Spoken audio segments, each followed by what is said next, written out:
believe it is a very sad day for our country that Prime Minister Benjamin Netanyahu has been invited by leaders from both political parties to address a joint session of the United States Congress.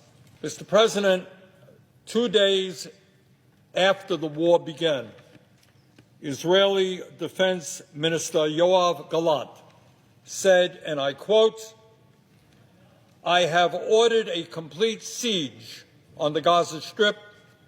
There will be no electricity, no food, no fuel. Everything is closed. We are fighting human animals, and we are acting accordingly." End quote. We are fighting human animals. That's his definition of the Palestinian people, and we are acting accordingly. Mr. President, that is what the Israeli Defense Minister said, and tragically, that is exactly what the right-wing extremist Netanyahu government has done. And let me put some detail into exactly what that means and whether anyone really believes that Prime Minister Netanyahu should be a guest of honor of the United States Congress and the American people. Mr. President, over the last 8 months, almost 8 months, Netanyahu and his extremist government have killed more than 36,000 Palestinians and wounded over 82,000. That is 5% of the population of Gaza, and 60% of those who have been killed or wounded are women, children, or elderly people. Netanyahu's war machine has driven 1.7 million people from their homes, 75% of the population of Gaza. And I would like the American people to think about that. Think about your community. Think about your state. Think about what it would mean if 75%, 3/4 of your population were driven from their homes, and most of these people are poor, and they leave their homes not knowing where they are going with nothing but what they could carry in their hands. Think about that incredible level of desperation. 3/4 of the population driven from their homes, carrying a few bundles of clothing or food or whatever it may be. Further, Netanyahu's government has damaged or destroyed over 60% of the housing in Gaza, leaving more than 1 million people permanently homeless. You know, there is a lot of talk in the media and among the pundits about the day after the war ends. But let's be clear. For over 1 million people, there is no day after in which they can return to their homes, because their homes, their housing units, have been destroyed. And it's not just the housing stock of Gaza that has been destroyed. Netanyahu and his extremist government have destroyed the civilian infrastructure of Gaza, obliterated water and sewerage systems, and denied electricity to the people who live there. Defense Minister Gallant, in his statement that I read a moment ago, said, quote, "I have ordered a complete siege of the Gaza Strip. There will be no electricity," end quote. Well, they have kept their word. Imagine living month after month with no electricity or clean water and seeing sewage run out onto the streets. That is life for the people of Gaza right now. Mr. Netanyahu, the gentleman invited by Mr. Johnson and the Democratic leadership here,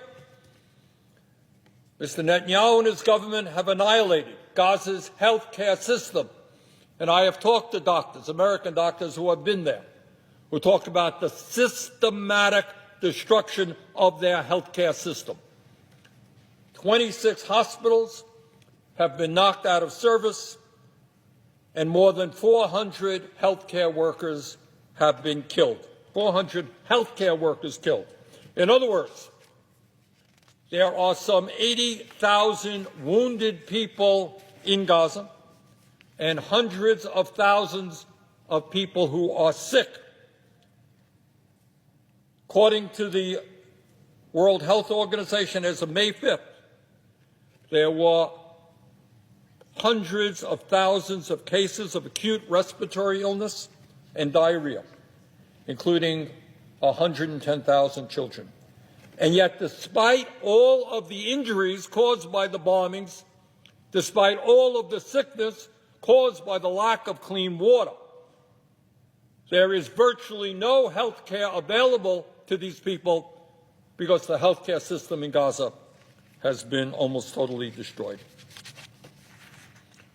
You know, Mr. President, there are 12 universities in Gaza where kids are able to get an education. In fact, the people of Gaza and Palestinian area take education very seriously.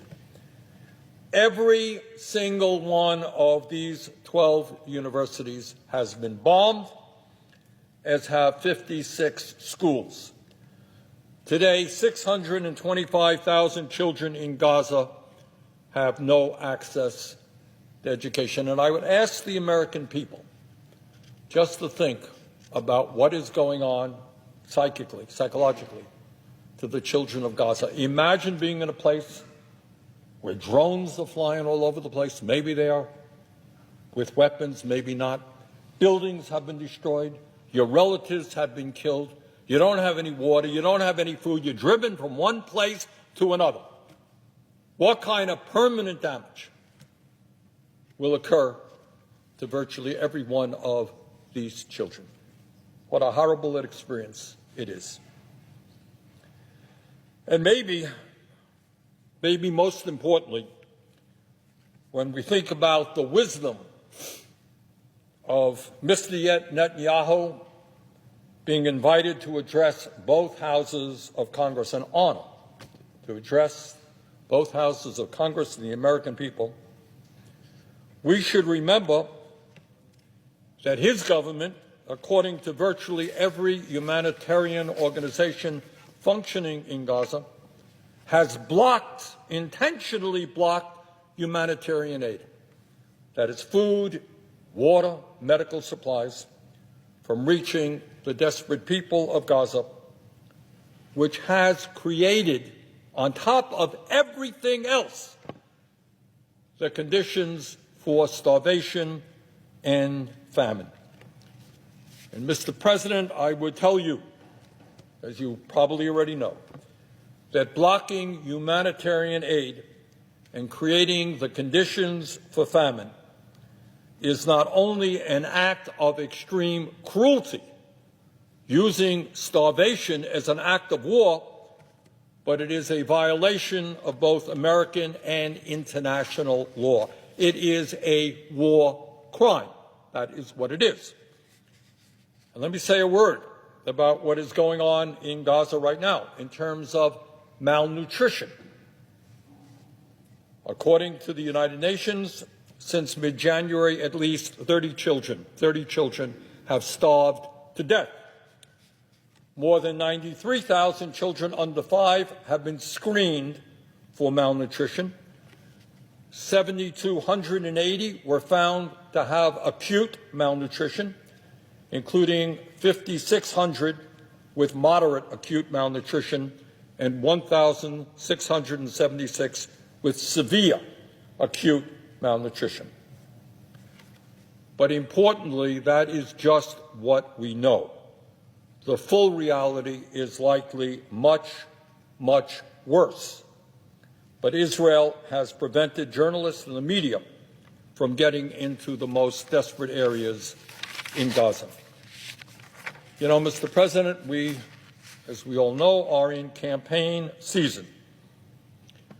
And I would say to Speaker Johnson that when you attend your fundraising dinners with your billionaire friends, and you eat your fine steaks and your lobsters and your other wonderful food, please remember these pictures from Gaza. This is a photograph of a child in Gaza taken by Getty.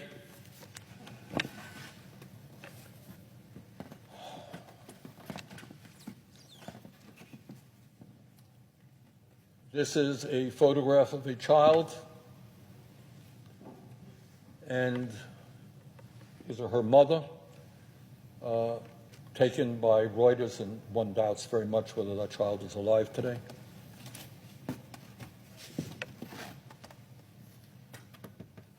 This is a photograph taken by Al Jazeera. And this is another photograph taken by Getty of a child who I can't imagine is alive today. These children and thousands more are the direct result of Netanyahu's policies.